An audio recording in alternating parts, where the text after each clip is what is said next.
خدا پر بھروسہ کرو جو تمہاری نافرمانی کے باوجود تمہارا رزق بند نہیں کرتا۔ بہترین سکون یہ ہے کہ اللہ کی اطاعت پر خوش رہو۔ مومن وہ نہیں جس کی محفل پاک ہو، بلکہ مومن وہ ہے جس کی تنہائی پاک ہو۔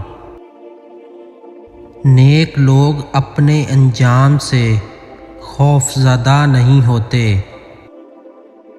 جس کا مددگار اللہ کے سوا کوئی نہ ہو، خبردار اس پر ظلم نہ کرنا۔ روزانہ کچھ وقت اپنی ماں کے ساتھ بیٹھ کر گزارا کرو، کیونکہ کل قیامت کے روز یہ وقت تمہاری مغفرت کا ذریعہ بن جائے گا۔ اگر تم کو خدا کی جنت دیکھنے کا شوق ہو تو ایک بار اپنی ماں کی گود میں سو کر دیکھنا۔ مال یا جان کا چلا جانا نقصان نہیں، انسان کا سب سے بڑا نقصان کسی کی نظر سے گر جانا ہے۔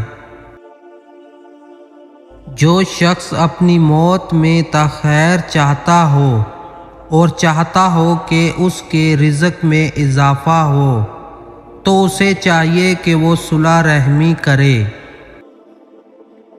اگر لوگ تم سے امیدیں وابستہ رکھتے ہیں تو یہ تم پر خدا کے فضل کی دلیل ہے۔ پیارے ویورز، آج کی ہماری ویڈیو اچھی لگی ہے تو لائک کرنا، چینل کو سبسکرائب بھی کر دینا، بیل آئیکن کو بھی دبا دے تاکہ ایسی مزید اچھی ویڈیو آپ تک پہنچ سکے۔ اپنا بہت سارا خیال رکھنا، شکریہ، اللہ حافظ۔